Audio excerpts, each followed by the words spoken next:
Bonjour et bienvenue sur ce nouveau rendez-vous des concepteurs Damas, des concepteurs no-code Damas. J'arriverai jamais à le dire en entier ce titre.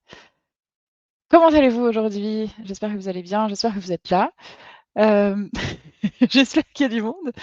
Moi, ça va. Je vois juste un petit détail encore sur le réglage. Je pense qu'il y a un petit truc que je dois faire, mais je vais juste régler un truc parce que je vois que ma définition elle est pas ouf. Et du coup, je sais pas si c'est lié. Je sais pas si vous me voyez bien. Moi, en tout cas, je me vois bien. C'est pas exceptionnel.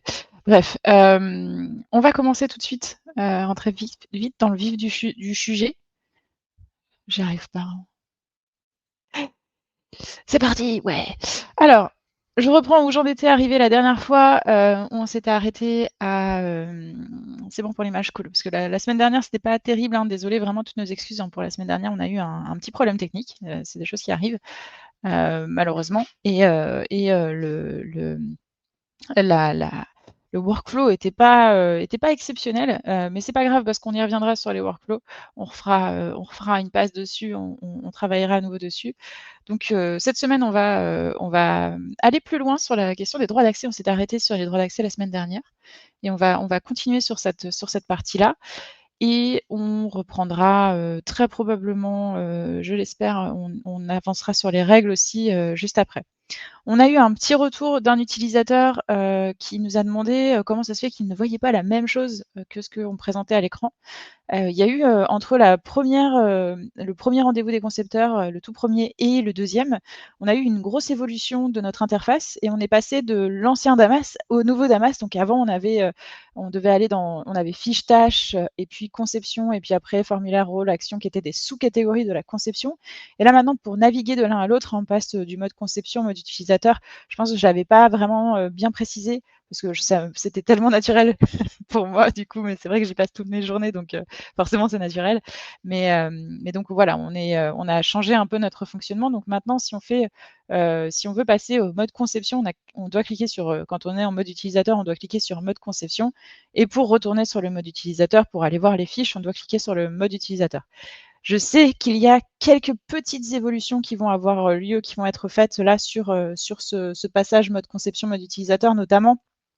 Un petit détail, pas grand-chose, qu'on a remonté là en tant que concepteur. On a dit bah, ce serait bien quand même que quand on passe en mode conception, qu'on n'arrive pas forcément sur le workflow, sur le formulaire, parce que des fois on veut aller sur le workflow et des fois le formulaire est tellement long qu'il met un peu de temps à charger. Et c'est vrai que quand on n'a pas forcément besoin d'aller sur le formulaire, on n'a pas forcément envie d'arriver directement dessus. Voilà, mais c'est une toute petite évolution qu'on a demandé. Puis aussi la possibilité d'ouvrir le mode conception ou le mode utilisateur sur un autre onglet, comme on peut le faire ici. Vous voyez, si vous cliquez sur ce petit icône ici, on peut ouvrir les différentes pages sur un autre onglet. Donc là, je vais ouvrir les droits d'accès sur un autre onglet, par exemple. Je vais vous le dire maintenant, ça, il ne faut pas le faire. En fait, ce qu'il ne faut pas faire, c'est ouvrir plusieurs pages de droits d'accès. De toute façon, vous verrez, si vous ouvrez plusieurs pages de droits d'accès, vous ne pourrez plus utiliser celle. Je suis désolée de spoiler. Vous ne pourrez plus utiliser celle qui est déjà ouverte parce que les droits d'accès sont. En fait, on ne peut pas modifier plusieurs pages, plusieurs droits d'accès de plusieurs modules différents en même temps. Là, si je vous montre, justement, je vais aller aussi dans le module collaborateur. Je vais ouvrir aussi les droits d'accès. Là, directement, je tombe dessus. Et si je reviens sur le ticket ici, enfin sur le module ticket, et que je modifie les droits d'accès, ça va me dire, pour des raisons de sécurité CSRF, cette action sensible a été bloquée car d'autres onglets Damas ont été ouverts sur votre navigateur. Vous devez recharger cet écran pour réactiver cette action. Donc, je ne peux vraiment pas modifier mes droits d'accès. Là, je vais voir, j'ai ma case ici que j'avais décochée qui s'est recochée automatiquement. Et donc là, si j'ai rechargé la page ticket, je ne vais pas pouvoir non plus modifier ici. Ça va me faire exactement le même message d'erreur. Donc, de toute façon, on ne peut pas être sur deux pages de droits d'accès différentes en même temps. Donc, je reviens sur la question des droits d'accès. Je reprends les droits généraux pour chaque. Je tease, ouais, je tease. Il va y avoir des petites améliorations parce qu'on a fait des retours et c'est pas que mes retours, c'est les retours de plusieurs utilisateurs. Donc, et c'est aussi quelque chose, c'est une de nos forces aussi, hein, c'est qu'on est une équipe assez réactive. Donc, quand on a des demandes d'évolution, quand on a des suggestions d'amélioration, il ne faut pas hésiter à les faire, à les envoyer à notre équipe parce qu'on va les étudier, on va pas tout faire. Il y a des choses qu'on va pas faire, mais il y a des choses qu'on va évoluer, qu'on va faire évoluer en fonction des retours des utilisateurs et des besoins des utilisateurs. Donc c'est vraiment, globalement, enfin, moi en tout cas, j'ai appris, en travaillant chez Inagua, donc Inagua qui est l'éditeur du logiciel Damas, hein, en travaillant chez Inagua, j'ai appris que, pour avoir des évolutions d'une application, il fallait tout simplement les demander. Alors, on les a pas toutes, mais quand on fait la demande, en fait, il suffit parfois juste de demander. Et quand on fait la demande, il y a des choses, magiques qui arrivent et notamment, simplement demander permet d'obtenir des petites évolutions sympathiques. Donc là, en l'occurrence, quelques petites évolutions sur l'interface, que le nouvelle interface alors nous, on aime beaucoup, hein, ce nouvelle interface, c'est vraiment très, très chouette. On aime bien, naviguer du mode utilisateur au mode concepteur, avoir vraiment une distinction entre la partie utilisation, la partie conception, ne plus avoir ce bandeau noir quand on est utilisateur qui servait pas à grand chose, ce bandeau noir finalement. Et puis la lecture sur l'écran est plus fluide, il y a moins d'informations qui ne servent à rien. Donc ça, c'est vraiment très chouette. Voilà, après nous, on avait quelques petites demandes des ajustements, hein. C'est pas vraiment des évolutions, c'est plus des ajustements parce que l'usage fait que on se rend compte qu'il y a des moments où on clique plus que d'autres et surtout plus qu'avant. Donc c'est un peu gênant pour nous, concepteurs, mais c'est pas bloquant et puis vraiment le travail, il faut le saluer, hein, le travail de l'évolution, de cette nouvelle interface. Nous, on est vraiment très, très, très satisfaits. En tout cas, moi je le suis, je parle pour moi, mais voilà, c'était très sympa. Enfin, c'est très chouette. Voilà, donc je reprends, les droits d'accès. La semaine dernière, je m'étais arrêtée, j'avais fait les droits généraux pour chaque rôle et là, je vous avais dit on reviendra dessus et je vous expliquerai la suite des droits d'accès. Donc ici, on a la restriction des fiches accessibles. Je ne reviendrai pas, hein, sur les droits généraux pour chaque rôle, j'y reviendrai sans doute à d'autres occasions, dans d'autres lives plus tard. On a largement le temps, on a 1 heure par semaine, toutes les semaines maintenant, donc on est tranquille, on aura le temps de se revoir et de reparler des droits d'accès et de voir, au cas par cas ce dont on a besoin de cocher ou pas. Mais je vais quand même faire le tour vraiment de tous les droits d'accès une première fois pour qu'on sache vraiment qu'on ait des petites bases quand même sur cette question-là.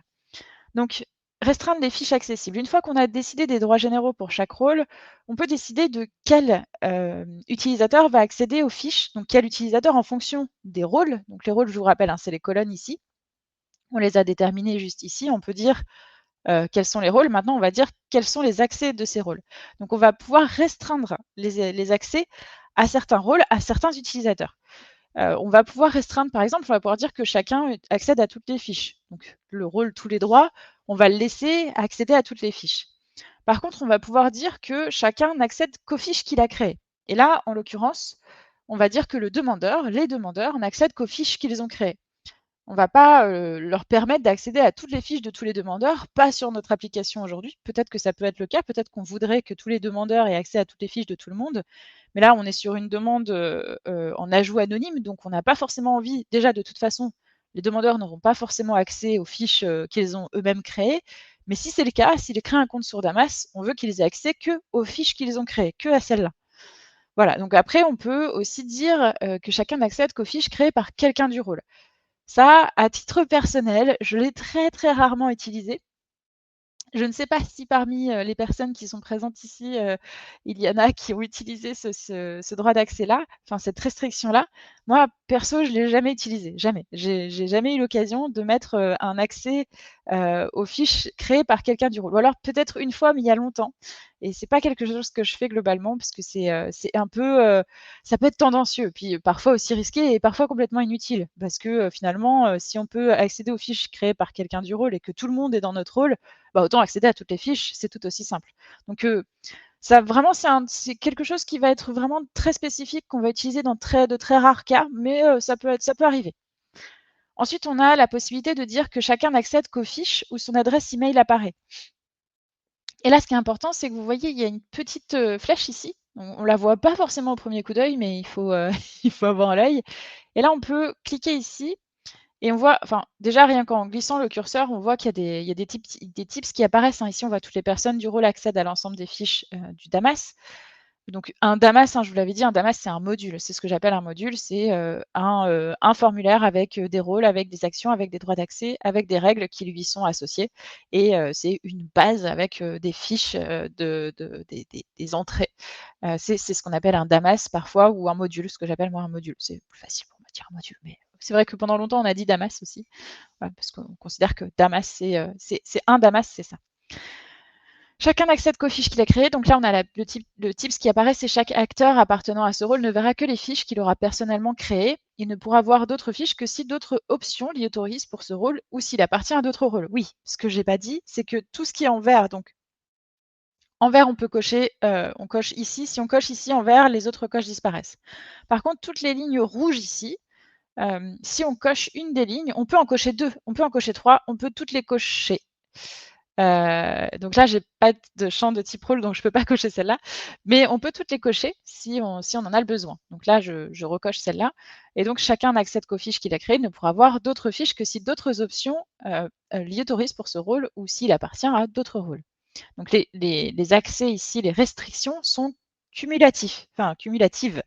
C'est si je suis dans le rôle tous les droits et dans le rôle demandeur, j'aurai accès à toutes les fiches, pas seulement aux fiches que j'ai créées. Par contre, j'aurai les droits spécifiques des demandeurs, c'est-à-dire que je pourrai accéder à certains boutons qui sont liés à mon droit de demandeur, qui sont, mais ça se voit à peu près à un autre endroit d'ailleurs, mais j'aurai accès à certaines fonctionnalités. Si c'est lié à des rôles, j'y aurai accès, alors que j'y aurais pas forcément accès directement avec tous les droits. Je pourrais y accéder, mais pas directement. Donc c'est assez particulier. Bon, c'est vraiment la pratique qui fait qu'on sait, hein. Globalement, Damas, c'est la pratique. Si on pratique, on sait. On finit par savoir tout un tas de choses, on finit par avoir des ruses, de vieux renards. Mais globalement, voilà, si on pour vraiment comprendre et connaître Damas, il faut pratiquer, pratiquer, pratiquer. Il y a pas de secret, hein, c'est à peu près pareil pour tout d'ailleurs.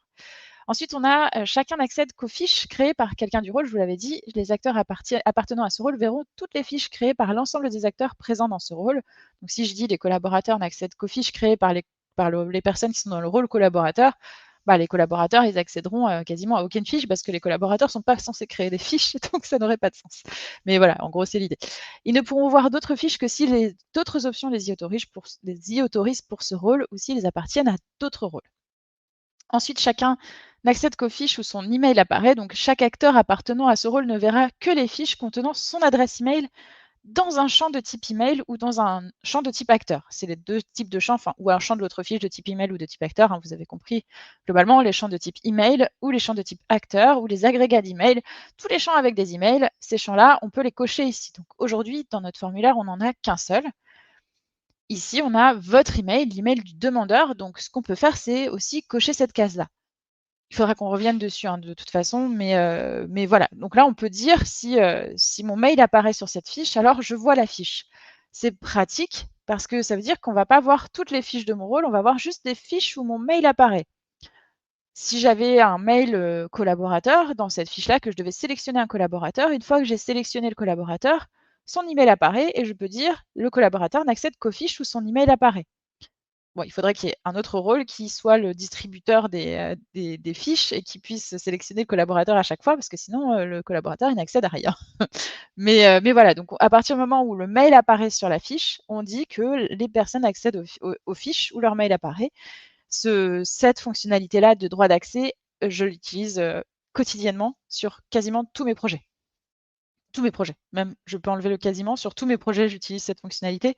C'est extrêmement pratique et on verra plus tard, on verra pourquoi et on aura l'occasion d'en s'en servir. Et si chacun n'accède qu'aux fiches où le nom de son rôle apparaît, là encore, on a un tips. Les acteurs appartenant à ce rôle verront toutes les fiches contenant le nom du rôle dans un champ de type rôle. Donc ça, c'est aussi quelque chose que j'utilise pas souvent, mais ça arrive quand même plus souvent que l'accès aux fiches créées par quelqu'un du rôle, parce que on a parfois l'occasion, enfin on a parfois le besoin de dire on va distribuer ces fiches en fonction des rôles. On va dire ces rôles-là, ce rôle-là y a accès, ce rôle-là y a accès, ce rôle-là y a accès, parce qu'on va dire bah, ces personnes-là sont dans ce rôle-là, les collaborateurs du service compta sont dans le rôle comptable, les collaborateurs du service j'en sais rien, ressources humaines sont dans le rôle ressources humaines. Et donc, on va dire, ah bah, cette demande-là, elle est plutôt comptable. Donc, on va la redistribuer aux collaborateurs des fiches, enfin, aux collaborateurs du service comptable. Donc, on va sélectionner le rôle comptable. Et à partir du moment où on aura sélectionné le rôle comptable, on aura toutes les personnes qui sont dans le rôle comptable qui y auront accès. Je l'utilise pas souvent parce que j'ai une autre méthode maintenant pour pouvoir sélectionner un service, je vais plutôt choisir un service, dans un module où j'aurai tous mes services et à partir de ce moment-là, j'aurai tous les mails de toutes les personnes du service qui vont remonter dans la fiche et comme ça, elles auront accès à toutes les fiches.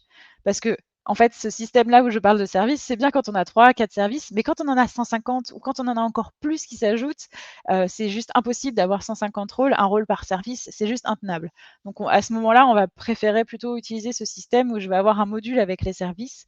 Je vais sélectionner le service et une fois que j'aurai sélectionné le service, j'aurai un agrégat de tous les mails du service qui vont remonter d'un seul coup sur la fiche.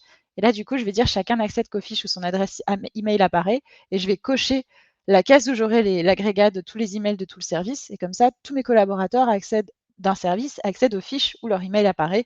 C'est beaucoup plus simple que l'accès où son rôle apparaît. Mais le rôle peut être utile quand même, hein. Vraiment, on s'en sert parfois, mais c'est quand même de plus en plus rare. Ensuite, une fois qu'on a fait les restrictions des fiches accessibles, on va aller sur les droits, sur les champs pour chaque rôle. Donc on a, à cet endroit-là, on a 3 possibilités et une 4e qui est spécifique à certains champs. Donc on a, en fait, on les voit ici, les possibilités. C'est des pinceaux, on peut sélectionner un pinceau, on peut dire: «Tiens, je vais sélectionner ce pinceau-là» et je vais dire, «Le demandeur, il a accès en lecture seule, à tous les champs». Ce qui n'est pas du tout une bonne idée parce que du coup, il ne pourra plus rien remplir, donc c'est pas bien. Par contre, je peux dire que j'aurai un rôle de lecture, je vais même l'ajouter maintenant. Et bonjour Xavier, je vais mettre un rôle de consultation, je vais l'appeler, avec un C majuscule parce que j'aime bien les majuscules. Et c'est bizarre. Et donc là, je vais dire ce rôle de consultation, je prends le pinceau ici, donc le pinceau s'appelle, ce rôle-là, c'est le rôle, cet accès-là, pardon, c'est le droit de lecture seule. Donc le petit œil orange, c'est lecture seule. Et celui-ci, c'est modification, le crayon modification. Ici, on a le plus qui permet d'ajouter sans forcément modifier. Donc là, on va parler, le plus, ça va être seulement pour les champs de pièces jointes ou les champs de PDF où on va recalculer un PDF, mais on ne va pas supprimer l'existant, et les champs de pièces jointes où on va pouvoir ajouter une pièce jointe, mais pas pouvoir supprimer celle qui existe. Donc c'est un ajout sans suppression. Et ici, l'œil rouge barré, c'est pas d'accès. Donc il y a des champs, je ne veux pas qu'on puisse y avoir accès. Il y a des champs, je veux qu'on puisse y avoir accès. Mais je ne veux pas qu'on puisse les modifier. Donc là, en l'occurrence, le rôle de consultation, donc j'ai sélectionné le pinceau ici. Je peux très bien le faire sans le pinceau, hein. Je peux aussi cocher chacune des cases. Alors c'est une roue, hein. D'abord, si je coche une fois, j'ai le pas d'accès. Ensuite, une deuxième fois, j'ai la lecture seule. Ensuite, je reviens sur le crayon. Si j'ai la possibilité de mettre juste plus, donc je coche une fois, j'ai pas d'accès. Je coche une deuxième fois, j'ai lecture seule. Une troisième fois, j'ai juste le plus. Là, je suis sur le champ ajouter des images. Et une quatrième fois, je retourne sur le crayon. Moi, je vais utiliser le pinceau, donc je clique dessus, j'appuie sans cliquer sur la touche contrôler, juste contrôler, contrôle, pardon. Et là, je vais glisser mon curseur toujours sans cliquer, parce que si je clique, je vais dézoomer. Je vais glisser mon curseur sur enfin, si je clique, pardon, je vais sélectionner. Je vais glisser mon curseur sur chacune des cases et là, je vois que toutes mes cases sont passées avec l'œil orange, donc juste en lecture seule. Et pareil pour les demandeurs, là cette fois-ci je vais sélectionner le pinceau avec l'œil barré. Et je veux dire, je veux pas qu'ils voient, eux, je veux pas qu'ils voient le statut ni la partie technique. Je veux jamais qu'ils puissent voir ça. Donc je vais le barrer, enfin le mettre en pas d'accès. Donc jamais ils pourront voir, jamais, hein, c'est vraiment c'est très puissant, hein, c'est-à-dire qu'à aucun moment, jamais les demandeurs pourront voir ces deux champs-là, statut de la demande et demandeur. Jamais. Par contre, les consultants ici, enfin les personnes en consultation ici, pourront voir les champs, mais ne pourront jamais les modifier. Ils pourront voir tous ces champs-là, mais jamais ils ne pourront les modifier. Et par contre, ici, tous les collaborateurs, tous les droits collaborateurs et demandeurs pourront modifier tous les champs. Alors, je ne veux pas que les collaborateurs puissent modifier l'email du demandeur, le libellé, le lien vers la page concernée, la description, les images ajoutées. Ça, ce n'est pas son rôle au collaborateur de modifier tout ça, donc je le mets en lecture seule.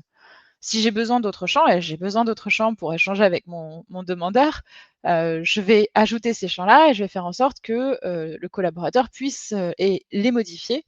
Et pareil, en fait, le collaborateur, moi, je ne veux pas qu'il puisse modifier le statut, je veux que le statut soit modifié par le workflow.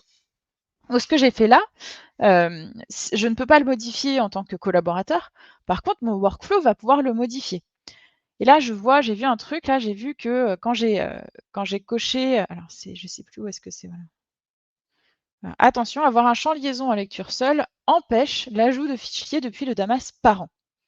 Donc ça veut dire que si j'ai un champ de liaison en lecture seule, je ne peux pas faire le lien avec, je peux pas faire le lien avec mon champ de liaison. C'est un peu complexe, de toute façon, on en reparlera, mais voilà, c'est des petites, spécificités. Là, on voit sur la liste des champs ici, on voit des petits icônes ici. Donc on a une icône, calculée, donc ça, c'est un champ calculé. Le champ calculé, on ne pourra jamais le modifier. On peut juste modifier l'accès lecture seule, on peut mettre un pas d'accès du tout, mais on ne pourra jamais le mettre en écriture. C'est un champ qui est calculé. Un champ calculé ne peut pas être modifié par l'utilisateur. Et puis ici, on a un champ de liaison, donc ça, c'est un champ de liaison vers une autre fiche. Et donc ça, pareil, on peut le modifier. Et il faut faire attention d'ailleurs si on le modifie, si on a la possibilité de le modifier ou pas. Si on crée une fiche, il faut qu'on soit en capacité de modifier ce champ pour pouvoir faire la liaison justement, pour pouvoir, faire en sorte que la liaison soit bien, créée. Donc c'est un peu, un peu délicat et là tout de suite j'ai pas suffisamment de champs pour faire ma démonstration, mais je voulais vous montrer tout ça. Donc là on a bien tous les champs de mon formulaire, tous, sans exception. Et un dernier détail ici que je ne vous ai pas encore expliqué, c'est le chiffrage. Donc on peut chiffrer des champs. On ne peut pas tous les chiffrer. On peut chiffrer quelques champs et en l'occurrence, si je clique ici, ça va me dire: «Damas est une plateforme hautement sécurisée sur laquelle vous pouvez déposer vos données en toute confiance. Toutefois, si vous souhaitez déposer des données extrêmement sensibles, vous disposez de la possibilité de chiffrer certains champs. En chiffrant ce champ, vous allez garantir une confidentialité absolue des informations contenues dans ce champ en limitant strictement l'accès aux personnes habilitées. Bah, attention, un Damas sécurisé par chiffrement est soumis à tarification spécifique. Donc moi, je ne peux pas le faire là parce que j'ai pas les moyens, j'ai pas envie de payer, mais il est tout à fait possible de chiffrer certains champs. Attention, en chiffrant les champs, vous rendez l'information complètement inaccessible. Donc ça peut être utile, mais il faut vraiment en avoir l'usage. La plateforme Damas étant réellement extrêmement sécurisée, c'est pas forcément quelque chose d'utile. J'entends mon téléphone qui sonne. Je sais pas pourquoi. Je ne sais pas. Je vérifie. Non, tout va bien. Tout va bien. Ensuite, on a la liste des acteurs de chaque rôle. J'ai juste coupé la sonnerie. On a la liste des acteurs pour chaque rôle et là, ouais, je vais juste la couper 2 secondes pour éviter que ça me redérange après parce que c'est un peu gênant. Hop là, pouf, voilà. Donc la liste des acteurs pour chaque rôle, on peut ici, donc on peut en importer plusieurs, mais ici, ce qu'on va faire surtout, c'est qu'on va, une fois qu'on a déterminé tous les droits d'accès, une fois qu'on est bien d'accord que les champs auxquels on a accès sont les bons, et cetera, on va sélectionner des acteurs à cet endroit-là. On va pouvoir dire: «Telle personne accède au module, telle personne accède au module, telle personne accède au module». C'est important, faut faire super attention à ce moment-là, parce que c'est le moment où on va dire: «C'est bon, maintenant c'est en prod». En fait, le passage en prod, il y a pas vraiment de passage en prod, on est toujours en prod, hein, dans Damas, il y a pas de pré-prod, de pas prod, il y a pas de mise en production. C'est en prod, on fait les modifications en prod et tout, mais en fait, on pourrait considérer que le passage en production, il se fait au moment où on va donner les droits d'accès aux collaborateurs. Parce qu'au moment où on va donner les droits d'accès aux collaborateurs, ça veut dire que les collaborateurs, quand ils vont se connecter à Damas, ils vont voir le module sur leur écran. Donc c'est le moment où ils vont voir le truc. Donc retirer de la prod, c'est juste décocher cette case-là ou recocher cette case-là. Moi, si je coche cette case-là, ici, hop, je passe en prod, je fais en sorte que mes personnes qui sont dans mon groupe formation collaborateur en activité Lucie, que ces personnes-là voient le module et aient accès à toutes les fiches de ce module-là. Si je mets alors là, j'ai pas de j'ai pas de groupe auto-enrôlé. Si je coche cette case-là, alors je peux cocher toutes les cases, hein. Je peux dire que le groupe formation collaborateur Lucie en activité Lucie, ici, je peux dire qu'il est, ce groupe-là, il est dans tous les rôles. J'ai complètement le droit de faire ça. Ça, c'est complètement possible et donc ça veut dire que mes collaborateurs ont accès à tous les rôles, donc ils ont accès à toutes les fiches, ils ont accès à tous les champs. Comme je l'ai dit tout à l'heure, les rôles se cumulent et donc on a les rôles les plus ouverts quand on est, dans plusieurs rôles. Donc si moi, par exemple, je me coche ici sur tous les rôles, j'aurai le rôle le plus important, le plus intéressant, j'aurai les accès de tous les droits. Ça se cumule, mais du coup, c'est tous les droits qui a le plus d'accès, donc c'est tous les droits c'est ce rôle-là qui va être finalement le rôle sur lequel je vais être. Mais si je décoche ici, je n'ai plus accès à ces fiches-là. Enfin, je n'ai plus accès à ces droits d'accès ici. D'ailleurs, je peux aller vérifier. Si je vais ici dans les tickets, je vais voir que j'ai plus accès à ma fonction de alors j'y ai toujours accès. Pourquoi? Je ne sais pas, parce que j'ai pas rafraîchi mes droits. Donc si je retourne ici, j'ai plus accès à l'import, j'ai accès qu'à l'export. Je vois bien que j'ai plus accès à l'import. Je peux créer une nouvelle fiche parce que je suis dans le rôle demandeur, mais je ne peux plus accéder à l'export, à l'import auquel j'avais accès quand j'avais, tous les droits. La raison, elle est toute simple, c'est parce qu'ici, j'ai pas la possibilité d'importer dans ces 3 rôles-là. J'ai la possibilité d'exporter, mais j'ai pas la possibilité d'importer. Il y a d'autres choses auxquelles j'ai pas accès, mais ce qu'on voyait bien, c'était ce bouton d'import. Je vais remettre l'accès, je vais vous montrer. Hop, une fois que j'ai remis le droit d'accès, je reviens ici, là j'ai bien mon bouton importer. Donc c'est vraiment, enfin c'est automatique. J'ai pas besoin d'enregistrer ni rien, je clique sur un truc, hop c'est terminé, j'ai plus d'accès. Donc faut faire super attention quand on va sur la matrice des droits d'accès. Globalement, faut faire super attention dans Damas, mais quand on va sur la matrice des droits d'accès, c'est particulier, hein, parce que si on clique à un endroit, ça peut tout péter. Donc il faut faire super gaffe. Donc voilà sur la matrice des droits d'accès. J'y reviendrai de toute façon, j'aurai bien d'autres occasions pour revenir dessus. Mais voilà, on a un peu fait le tour, on en reparlera. Si vous avez des questions, vous pouvez venir sur notre serveur Discord, on peut y répondre, hein, bien sûr. Et puis, surtout n'hésitez pas à nous envoyer un email, s'il y a besoin. Mais voilà, le serveur Discord, il est ouvert, le serveur Discord est ouvert aussi pour ça. Un bouton rouge pour la dans la matrice des droits d'accès. Ouais, je sais pas, c'est vrai que parfois ça peut être, gênant à certains moments où, on va sur la matrice des droits d'accès, on arrive dessus comme ça et puis, on la laisse ouverte pour une raison ou pour une autre. On a un appel, on a quelqu'un qui nous dérange ou quoi et puis on a cliqué au mauvais endroit et en fait, le problème, c'est que, bah, enfin, en fait, globalement, il faut pas laisser la matrice des droits d'accès ouverte. Parce qu'on a toujours ce risque-là de: «Hop, j'ai cliqué là, ah bah, du coup, le collaborateur peut modifier la description» et c'est direct, hein, il n'y a pas de vérification, d'enregistrement et cetera. Donc ça peut être, parfois tendancieux et puis on a parfois aussi on a tendance à oublier de paramétrer certains droits d'accès sur des champs qu'on ajoute, une fois qu'on a mis en prod l'application. Ça aussi, ça peut être gênant. On sent l'expérience là, l'expérience malheureuse vécue la semaine dernière, pas plus tard que la semaine dernière. Voilà. Bref, donc sur les droits d'accès, j'ai un peu fait le tour, on y reviendra, je vous l'ai dit et donc il est le moment de passer, sur les règles. Je vais en profiter pour boire un coup. Micro pause de mi-séance. Si vous avez des questions, c'est le moment, le temps que je m'hydrate. Bien le bonjour, Itay One Killer 2.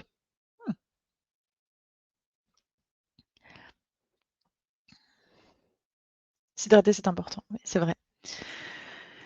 Au niveau des règles, alors, on a créé des champs, on a géré les droits d'accès. Je vous ai dit, les droits d'accès, c'est en permanence, on va donner accès ou pas d'accès à des utilisateurs à certains champs. On va, pouvoir, décider de quels champs doivent être remplis à telle ou telle étape du workflow et de quels champs doivent être visibles à telle ou telle enfin visibles, modifiables à telle ou telle étape du workflow. Ou en fonction des rôles aussi, hein. Ça peut être, est-ce que certains rôles ont accès à certains champs? Enfin, est-ce que certains rôles ont accès à certains champs en modification? Est-ce que certains rôles ont accès à certains champs, à certaines valeurs de champs de liste? Et est-ce que certains rôles, est-ce qu'on doit saisir certaines informations à certaines étapes du workflow? Donc le workflow, on n'a pas fait beaucoup de workflow, on en a fait un petit peu. Je voulais aller plus loin sur le reste du process. Donc on n'a pas fait suffisamment de workflow, mais on va quand même pouvoir, regarder un peu ce qu'on a fait. Donc là, quand on va, alors champ obligatoire pour un rôle et pas un autre à une même étape, oui. Oui, en fait, non. De toute façon, les champs obligatoires vont l'être, pour tout le monde, hein. On va dire que, quel que soit le rôle dans lequel tu es, tu dois remplir ce champ-là pour passer à l'étape suivante. La question, c'est l'étape, elle est pour quel rôle? Ou quelle personne ou quel utilisateur? Si on a un utilisateur qui n'a pas besoin de remplir un champ, enfin, si on a un utilisateur qui ne va pas intervenir à cette étape-là, on va pas lui forcer, lui, la saisie du champ, ça sert à rien. Mais enfin, en fait, c'est l'utilisateur qui doit faire la saisie qui va avoir, cette règle qui va s'imposer à lui pour saisir certaines informations. à certaines étapes. Après, les champs obligatoires, c'est comme ça qu'on les fait fonctionner. Donc, pour gérer les règles, globalement, moi, ce que je fais, c'est que j'ai le formulaire sur un onglet, le workflow sur un autre onglet et mes règles sur un troisième onglet. Comme ça, je peux naviguer de l'un à l'autre. Même là, moi, j'ai 2 écrans, donc si j'étais toute seule, je mettrais le formulaire sur mon écran à côté et et même le workflow sur l'écran à côté aussi. Enfin, surtout le workflow, parce que c'est surtout le workflow qui est important et les règles enfin, sur cet écran-là sur lequel je vais travailler. Et donc, je vais commencer par vous montrer les règles de contrôle à effectuer par étape. Donc ici, on peut mettre autant de règles de contrôle, qu'on a de besoin. On peut en mettre, des centaines, on peut en mettre il y a pas de limite. Donc voilà. Et donc là, je peux ajouter une nouvelle règle. Alors désolée, hein, ça donne un peu le tournis, je passe d'un côté à l'autre de l'écran parce que il y a notre ami Léo qui fait la mise en scène et du coup qui me fait passer à gauche, à droite, pour qu'on voit vraiment tout l'écran en entier. Merci à Léo d'ailleurs.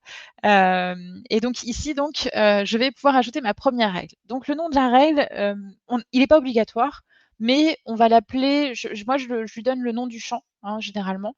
Donc là, je vais lui donner le nom de, votre email ici, le arrête, arrête parce que je vais pas mal naviguer. Donc laisse-la de ce côté-là pour l'instant. C'est bon, je pense on a vu le formulaire, t'inquiète. Donc nouvelle règle, ouais, c'est ça. Ici, donc le ticket, la règle ici, on va l'appeler votre email. Hop. On veut que le demandeur, il ait saisi l'email. Ok. On veut que le demandeur, il ait saisi l'email. En fait, on veut que le demandeur, il saisisse l'email au moment où la demande va être reçue. Donc, on va faire en sorte que le contexte, c'est que j'ai une collègue en face de moi qui dit des conneries. Donc, on veut que l'email soit rempli. Donc, on va sélectionner le statut de la demande. On va dire que l'email doit être rempli quand la demande va passer au statut reçu. Donc, on l'a mis dans le workflow ici. Quand on a cliqué sur ajouter, la demande passe dans le statut reçu. Donc ici, dans le statut de la demande, on va sélectionner la valeur reçue. On n'a pas besoin de sélectionner, alors on va peut-être sélectionner précision attendue, même si je ne pense pas qu'on en ait besoin, mais on n'a pas besoin de sélectionner toutes les valeurs parce qu'aux autres étapes, les champs seront figés, on va les figer aux autres étapes, et surtout, ils seront figés pour les utilisateurs. Les collaborateurs qui vont intervenir sur la demande. Donc l'email, on a besoin de le mettre au tout début, mais on ne va pas forcément avoir besoin de le mettre à toutes les étapes. Voilà. Ici, je vais pouvoir dire ma règle, comment elle va fonctionner. Donc là, vous allez retrouver les opérants qu'on a vus déjà dans une émission antérieure, je ne sais plus laquelle, où on va pouvoir ici sélectionner ce qu'on veut dire. Ce qu'on veut, en fait, c'est la formule à respecter pour entrer dans ces étapes. Donc, ce qu'on veut, nous, c'est que quand on va recevoir la demande, on veut que le champ email, ici, ce champ votre email, il ne soit pas vide. Donc, on va tout simplement écrire non vide, champ email. Voilà, tout simplement. Et ici, on va dire, vous devez indiquer un email. Ou même mieux, moi, c'est ma petite pratique. Petite bonne pratique, c'est que je mets le nom du champ que je veux contrôler entre guillemets. Comme ça, on sait quel champ on doit aller chercher si jamais on veut aller chercher ce champ dans le formulaire. Je vais revenir sur l'ajout anonyme pour vérifier que ma règle fonctionne. Je fais ça, hop. Et là, je suis sur la fiche en ajout anonyme, hein. Souvenez-vous, je vous avais dit, l'ajout anonyme, je ne suis pas connectée, je ne suis pas loguée, j'ai pas mis mon identifiant, j'ai pas mis mon mot de passe, rien du tout.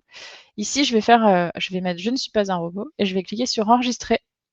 Et je peux enregistrer ma fiche parce que j'ai pas enregistré ma règle, tout simplement. Donc je recommence. Ici, je veux dire je ne suis pas un robot et je vais avoir cette fois-ci le droit à un captcha. Bon, je pense que ça devrait le faire. Ok. Moto, c'est pas une moto, mais bon, tant pis. Génial. Voilà. Et si je clique sur enregistrer cette fois-ci, on me dit bien maintenant que j'ai enregistré ma règle, hein, normale, on me dit bien, vous devez indiquer votre email. Donc là, il faut que j'indique un email, il faut que je mette mon email ici. Ensuite, je vais faire la même chose pour le libellé. Donc, et je veux que ce libellé soit rempli dans ces deux statuts-là. Et je vais exactement la même chose. Non vide, le champ libellé. Vous devez indiquer un libellé Hop, c'est parti. Et là, je recommence. Ça va pas me redemander un reCAPTCHA. J'ai bien enregistré ma règle, ouais, c'est bon. Hop, ma deuxième règle, pareil, elle est en prod aussitôt, hein. Il y a pas, enfin, mis à part l'enregistrement, de la règle, il y a rien de plus à demander et je peux faire ça pour tous mes champs. Je peux dire aussi qu'il faut absolument des images, même si j'en ai pas besoin et je pourrais aussi, mettre des règles sur, des champs de liste à choix multiples, en disant qu'il faut qu'il y ait au moins une valeur qui soit saisie. Bon, j'en ai pas les champs de liste à choix multiples sur ce module-là. Des champs de liste à choix unique, peuvent me permettre aussi de dire, dans le cas où j'ai saisi, où j'ai coché cette case-là, il faut que j'indique quelque chose. Je peux mettre un nombre de règles, je vous ai dit, hein, c'est infini, on peut, ça va très loin. On reviendra encore une fois sur cette partie-là, parce que j'ai envie d'aller un petit peu plus loin pour vous montrer les 2 autres, fonctionnalités de règles qu'on peut avoir. Mais, il y a des grosses possibilités, au niveau des règles. Qu'est-ce que je voulais faire? Alors oui, si je tape mon email ici, j'espère que je vais pas me faire strike par Twitch pour avoir mis mon email. On va voir que le message ici va disparaître. Si je dis bien que je suis pas un robot, hop, le message ici a disparu, il me reste plus que le libellé. Donc là, je peux mettre un test libellé et hop, la détection de robot n'a pas fonctionné, mais cette fois-ci, j'ai envoyé ma demande et ma demande est bien partie. Si vous n'avez pas de questions complémentaires sur les règles, étant donné que, je ne vais pas vous montrer grand-chose, effectivement, je pourrais après, faire des règles sur les autres étapes de la demande, hein. Je pourrais dire, il faut qu'il y ait quelqu'un, en charge, il faut que je dise, voilà, il faut qu'il y ait un collaborateur qui soit nommé pour que, la demande puisse passer dans le statut prise en charge. Je peux faire des règles à toutes les étapes. Ensuite, je peux limiter l'accès aux valeurs des listes selon les rôles. Donc là, je vois, il y a juste un petit problème d'affichage, mais je crois qu'on l'avait remonté. Ici, je peux dire que tous mes champs de liste à choix unique et il me semble liste à choix multiple aussi, tous mes champs ici sont, je peux limiter les valeurs pour ces champs pour certains rôles. Donc là, je vois le statut de la demande. J'avais dit dans les droits d'accès tout à l'heure que personne ne pouvait modifier le statut de la demande sauf le rôle, tous les droits. Parce que, le statut de la demande est modifié par le workflow. Le rôle tous les droits a le droit de le modifier parce que le rôle tous les droits, il va venir peut-être à des moments, il va venir débugger les fiches et faire passer les fiches d'un statut à l'autre, pour, les faire passer, les faire revenir en arrière. Mmh.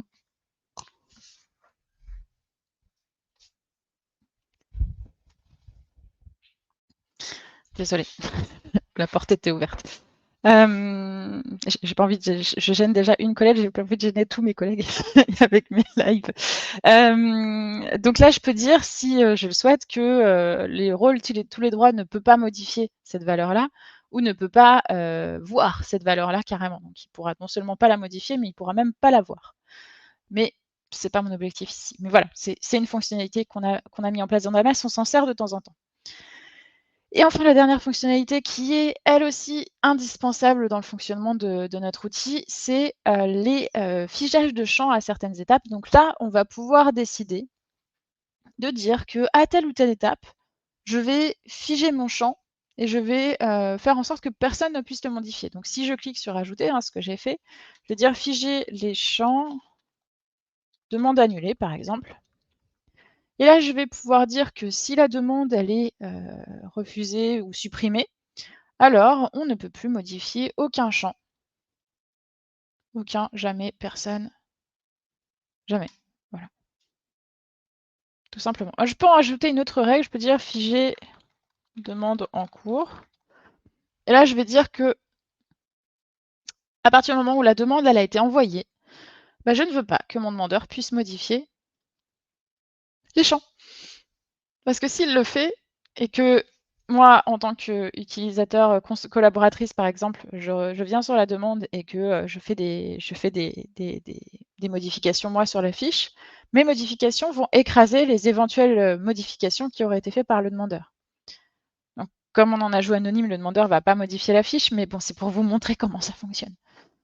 Voilà, donc voilà comment fonctionnent les règles de fichage. Vous avez vu, on peut modifier, on peut ajouter des règles qui se cumulent, hein, d'ailleurs. Ici, on a une règle, sur les 9 et 9, pour dire que personne ne peut rien modifier à aucun moment, donc les refuser, supprimer. Et puis ici, on a une règle sur les 2, 3, 4 pour dire que personne ne peut modifier au niveau des demandeurs les champs ici. On pourrait dire que, on aurait aussi une règle sur les 2, 3, 4 où, d'autres personnes ne peuvent pas modifier d'autres champs. C'est tout à fait possible que les collaborateurs, au moment où la demande repasse auprès du demandeur, les collaborateurs ne peuvent plus intervenir non plus. C'est tout à fait possible. On peut faire énormément de choses sur Damas. Voilà pour les règles. J'ai fait le tour des règles. Je vais continuer. On va terminer, je pense, aujourd'hui avec une revue globale de Damas. On aura fait une revue générale de Damas en quoi 4 heures, 5 heures, je sais plus combien de séances on a déjà de ce rendez-vous des concepteurs. Donc j'ai déjà montré un peu cette partie de personnalisation. C'est vraiment la dernière partie. C'est un peu la cerise sur le gâteau de notre outil et des fonctionnalités qu'on propose. Et comme ça, moi, si je finis aujourd'hui avec ça, ça veut dire que la semaine prochaine, je vous fais une petite démo d'une construction d'application totale, quoi. Avec le module de jointure, avec les tableaux de fichiers, avec tout ça, ça va être très chouette. C'est le quatrième, merci. Léo.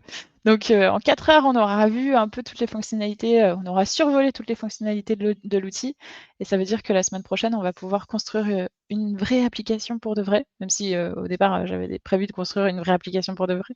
Mais la semaine prochaine, ouais, je pense que je vous montrerai, alors je sais pas si ouais, je pensais vous montrer la construction de l'application parce que c'est finalement pas très long.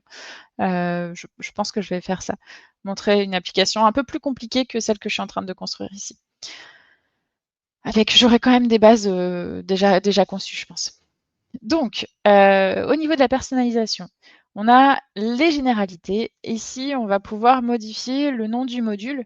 Donc ici, on l'a appelé ticket, on pourrait le modifier, on pourrait l'appeler support, par exemple, pourquoi pas. Je vais enregistrer et ça va modifier automatiquement le champ, le nom ici. Ça le modifie sur partout direct. Ensuite, on a le nom d'une fiche. Donc ici, on va l'appeler demande. La fiche, c'est une demande de support. On peut l'appeler même demande de support si vous voulez. C'est encore mieux. Et on a le bouton d'ajout de fiche. Donc là, on va pouvoir dire nouvelle demande. Et ça, en fait, ce bouton d'ajout, c'est un bouton qu'on va avoir sur la page d'accueil de l'outil, plutôt que d'avoir le bouton nouvelle fiche, qui est l'information, le nom par défaut. On va pouvoir l'appeler autrement. Donc on a cette possibilité. On va pouvoir aussi avoir un nom de groupe de Damas. Donc ici, on peut mettre un nom, un anti-slash, enfin un groupe, un anti-slash, un sous-groupe, un anti-slash, un sous-sous-groupe. Enfin, on peut aller jusqu'à très très loin. Je ne sais pas jusqu'à combien est-ce qu'ils ont prévu, mais on peut avoir des groupes des sous-groupes de sous-groupes de sous-groupes. C'est assez pratique.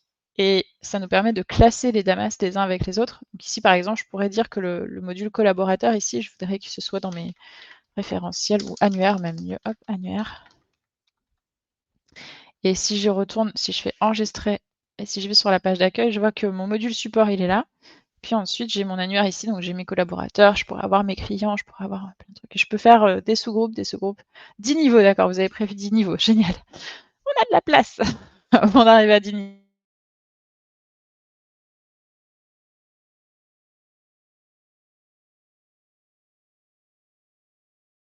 Oui, je ne vous cache pas que là, j'ai jamais su vraiment à quoi ça servait. Peut-être que des personnes dans le chat le savent. Et modifier l'environnement de travail, ça me permet de faire basculer ce module du contrat formation Damas au contrat Lucie, par exemple, ou au contrat en construction gratuite. Donc en environnement de travail, j'appelle ça un contrat parce que c'est l'espace dans lequel on va travailler. Donc là, on est sur formation Damas, c'est l'espace qui va être facturé. Là, on est sur formation Damas, j'ai un espace Lucie, un espace perso dans lequel je mets mes modules à moi. Et puis, il y a d'autres espaces, donc il y a des environnements de travail pour chacun de nos clients, hein. Chaque client a son environnement de travail. On peut en avoir plusieurs, on peut créer plusieurs environnements de travail. La facturation va se faire sur l'environnement de travail s'il y a une facturation, bien sûr. Et puis ici, la description, une description du module. Donc ici, je vais faire une description pour voir où c'est, où ça s'affiche. Dans la facturation, ça ventile les modules suivant les services propriétaires. OK. Ah oui, d'accord. Donc le service propriétaire, c'est pour attacher le module à un service utilisateur chez le client. OK. Moi, je m'en suis jamais servi. Et donc là, la description que je viens d'ajouter, je vais aller voir directement sur le module ici. Je vois qu'elle s'affiche ici, une description pour voir où ça s'affiche. Ça s'affiche tout simplement ici. Dans la description, dans le volet à droite ici, et je vois que mon nouvelle demande, alors que sur le module de collaborateur, c'est bien nouvelle fiche, hein, j'ai bien ici nouvelle demande. Et si j'accède à mes demandes, je vais voir que ma demande ici s'appelle demande de support et plus fiche, comme c'est le cas dans le module collaborateur. Mes fiches s'appellent toujours fiches, je ne les ai pas modifiées. Voilà, tout simplement. Ici, je peux masquer ce module aux utilisateurs. Ça, c'est une fonctionnalité qui peut être pratique quand on ne souhaite pas que les utilisateurs puissent accéder au module. Ça peut être sympa. Alors, toutes nos excuses, ça a bugué 15 secondes. Vraiment désolée. A priori, ça n'a pas très bien marché. StreamYard, il nous aime pas trop là aujourd'hui encore.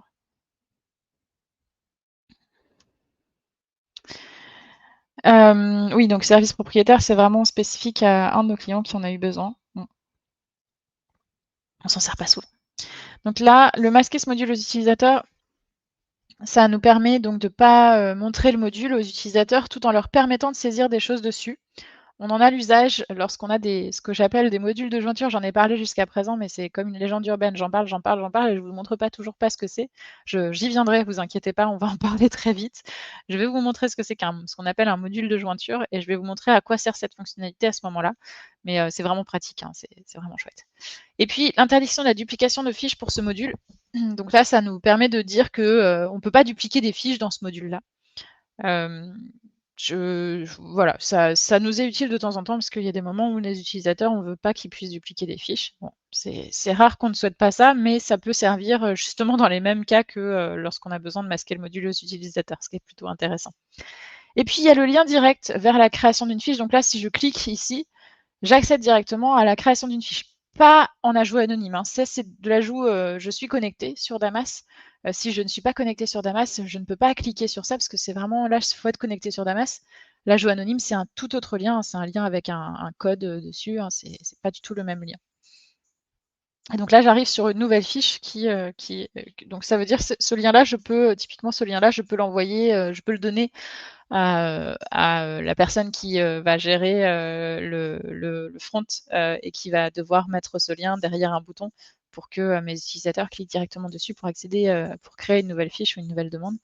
Par exemple, je pourrais mettre ce lien-là sur ma page internet, dire à mes clients, voilà, vous pouvez cliquer. Alors, évidemment, pas ce lien-là, parce qu'il faudrait qu'ils soient connectés sur Damas, mais je vais plutôt leur donner ce lien-là pour qu'ils cliquent dessus et qu'ils arrivent directement sur cette page.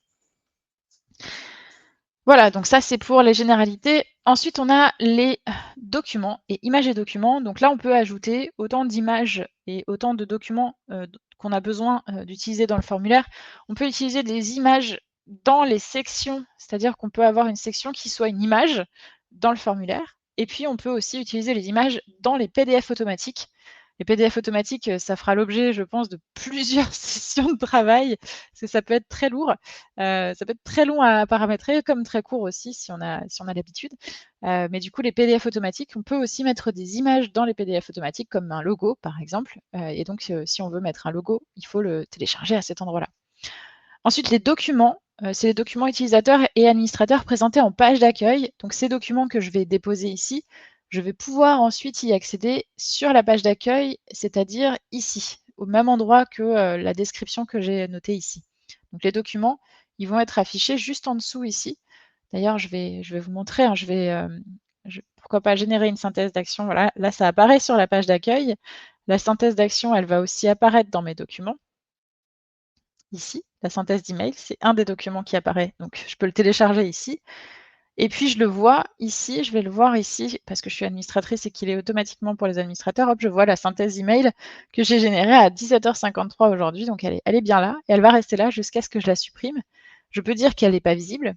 Donc là, si je fais ça et que je reviens ici, je vais dire, hop, c'est pas visible. C'est plus visible du tout. Et puis, je peux dire qu'elle est visible seulement pour certains rôles. Donc, je peux dire pour tous les rôles ou juste pour tous les droits ou alors juste pour les consultations. Donc si je mets consultation, comme je crois que je me suis retirée du rôle, non, je me suis pas retirée du rôle consultation. Donc je vais me retirer du rôle consultation. Et puis je vais voir que je ne peux plus y accéder, alors que je suis administratrice du module, ce qui est quand même assez drôle. Hop, voilà, j'y accède plus là, j'accède plus à rien. J'ai plus aucune tâche, c'est normal, je suis plus dans les rôles.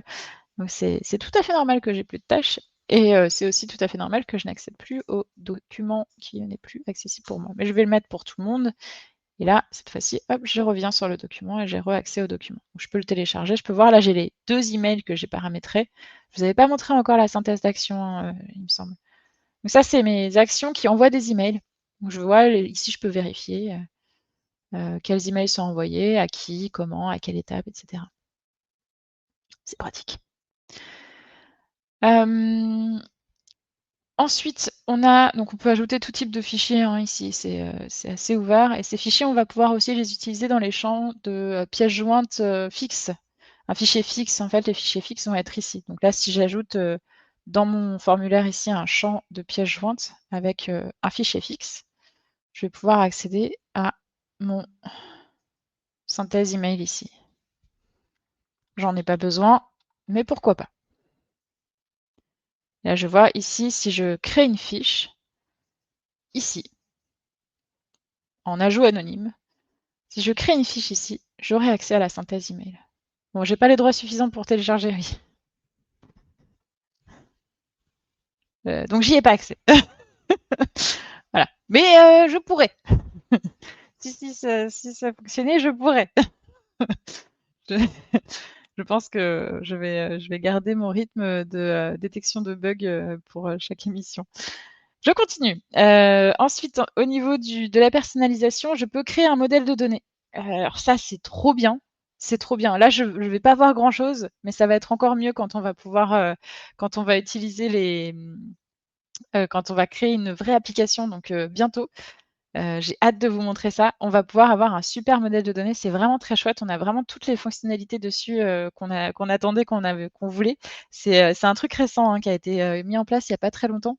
Et c'est hyper pratique, surtout quand on a des applications avec plein de modules. C'est vraiment très chouette. Donc bientôt, je suis en train de construire une application. Là, bientôt, je vais vous montrer un super modèle de données avec plein d'applications, enfin plein de modules qui sont connectés les uns les autres. Vous allez voir, ça va vous donner un peu des étoiles dans les yeux, j'espère. Moi, en tout cas, à chaque fois que je regarde ça, je me dis, ouais, c'est trop bien. En fait, c'est pratique parce que quand on conçoit une application sur Damas, souvent on est perdu sur les différents modules qui fonctionnent les uns avec les autres. Et surtout, quand on doit intervenir sur une application qui existe déjà, c'est quand même bien pratique d'avoir le modèle de données, de savoir comment est-ce qu'elle fonctionne, cette application, quel module fonctionne avec quel module, comment est-ce elle s'articule et quels sont les différents champs qui sont appelés d'un module à l'autre, dans quel sens. Ça nous permet aussi de plus facilement faire des évolutions sur l'application sans forcément tourner en rond ou se planter. Enfin voilà, ça limite les erreurs. Et jusqu'à ce que nos développeurs adorés aient mis en place ce modèle de données, on le faisait à la main, on le dessinait. On dessinait. Alors moi, je le dessinais sur PowerPoint. Avant de le mettre sur PowerPoint, je le mettais à la main sur un petit comment un calepin. Donc je faisais mes petites cases comme ça. Je mettais mon module support d'une certaine couleur, mon module collaborateur d'une autre couleur, puis je mettais des flèches entre les modules. Enfin, c'était plutôt chouette. Mais c'est encore mieux comme ça. Donc on est très content de cette nouvelle fonctionnalité et on peut en plus en faire une image qu'on peut télécharger et qu'on peut ensuite vous montrer ici et imprimer si on le souhaite, même si bon, on n'a pas forcément besoin de l'imprimer. Voilà. Ensuite, on peut mettre un logo. On peut changer le logo qui s'affiche. Alors, pas celui-là. Celui-là, il va rester parce qu'on est dans la partie conception. Mais quand on est utilisateur ici, ce logo-là, ici, on peut le modifier. On peut mettre autre chose. J'avais fait un logo tout à l'heure, mais je ne sais pas si je vais pouvoir y accéder là. Alors, je vais aller le chercher. Je me suis amusée. Logo, c'est là. Hop. Hop, je fais ce petit logo-là. Je vais le mettre ici. Hop. Et je vais voir direct le résultat ici. Je vois que mon petit logo, ma petite entreprise ici, là, il s'affiche ici. Bon, c'est un tout petit logo, Il faudrait qu'il soit un petit peu optimisé, je ne vais pas l'optimiser, mais c'est vrai que c'est quand même chouette. On peut avoir un damas personnalisé, mais dans la partie conception ici, on n'a pas de changement du logo, en mode conception. C'est vraiment que pour l'utilisateur. Quand l'utilisateur va se connecter, il va pas avoir, damas, il va avoir, le nom de l'entreprise qui gère, qui a fait la demande de formulaire, qui a créé le formulaire. Ensuite, je reviens sur la personnalisation. Ensuite, on a le texte d'accueil, donc un texte personnalisé, le texte bienvenue, bienvenue et le message lié au bouton de support. Donc ça, c'est pour pouvoir accéder au support. On ne va pas le mettre de toute façon, mais le message de bienvenue, c'est celui qu'on va voir affiché juste en dessous de la description, ici. Ensuite, on a la possibilité d'ajouter des administrateurs au module. Donc là, je peux ajouter autant d'administrateurs que je veux. Je peux aussi ajouter des groupes pour gérer l'administration de ce module, ce qui peut me faciliter la tâche. Comme ça, j'ai juste à ajouter une personne dans le groupe pour qu'elle soit ensuite ajoutée à toutes les administrations de tous mes modules. C'est super pratique. Je vais finir, je vais déborder un peu. Je vais finir, si ça vous embête pas, je sais qu'on arrive, mais j'ai juste 3 minutes pour finir de présenter toutes les fonctionnalités. Comme ça, on repart sur des bases saines la semaine prochaine. J'ai vraiment envie de terminer et j'en ai vraiment pas pour longtemps. Ici, on a les jours et les heures comptabilisés. Lundi, mardi, mercredi, jeudi, vendredi, samedi, dimanche, on peut cocher, décocher. On peut mettre les heures ouvrées aussi, même si ça, c'est pas forcément utile. Et puis exclure les jours fériés parce qu'on peut faire des calculs en fonction des jours ouvrés dans les champs. Donc c'est assez pratique, on en reparlera. Les exports programmés de vues qui permettent d'exporter des vues. Donc ce que j'appelle des vues, c'est ça en fait, c'est toutes les listes, toutes les fiches ici. Je peux les trier, mettre des filtres, etc. Et ensuite, je peux les exporter automatiquement par mail ou sur un serveur Damas ou même sur un serveur personnel. Et ça peut être assez pratique de les exporter en CSV, en XLSX à une date donnée dans le mois, le jour de la semaine ou dans le mois, un jour du mois, de 0 à 28. Et puis, je peux dire quelle vue je veux exporter, par exemple ma nouvelle vue, et paramétrer ça en quelques clics. La sécurité, donc là, on a des applications, des fonctionnalités de sécurité, donc politique de mot de passe pour accéder à l'application. Donc là, on peut obliger les gens à changer de mot de passe un certain nombre de fois. C'est super chiant, mais c'est pratique. Et puis la restriction IP pour empêcher les gens d'accéder au module s'ils ne sont pas logués sur un IP spécifique. Donc ça peut être bien aussi quand on a des VPN pour son entreprise. Et enfin, les options avancées, donc corbeille de rétention des fiches supprimées, j'en avais déjà parlé. La purge automatique pour purger automatiquement les fiches. Purge des pièces jointes automatique aussi. La déconnexion des fiches, l'anonymisation automatique des fiches du module. Tout ça, on en reparlera. Désactiver les recalculs en conception qui permet de faire des modifications dans les formules sans forcément tout recalculer. Et puis les mots interdits qui nous permet d'interdire certaines saisies, certains mots saisis dans certains champs de texte.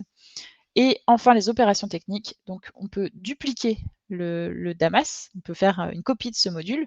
On peut exporter les vues du Damas pour pouvoir les réutiliser dans un autre, dans la duplication justement. On peut en importer aussi, dire voilà, on a exporté les vues de ce Damas-là, on va les exporter sur un autre module, donc on va les importer sur l'autre module.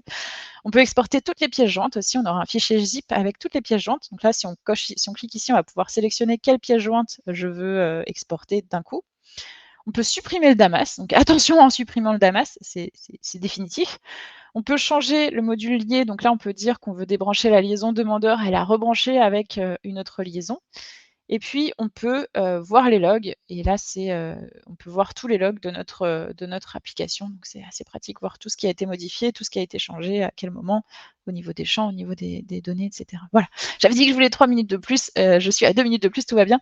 Merci beaucoup d'avoir suivi ce live. On se retrouve mercredi prochain pour un prochain live à 17h encore une fois pour ce rendez-vous des concepteurs no code. Et la semaine prochaine, promis, on va aller rentrer un peu plus dans le vif du sujet avec un vrai projet. Je vous retrouve la semaine prochaine. D'ici là, passez une bonne semaine. À très bientôt. Au revoir.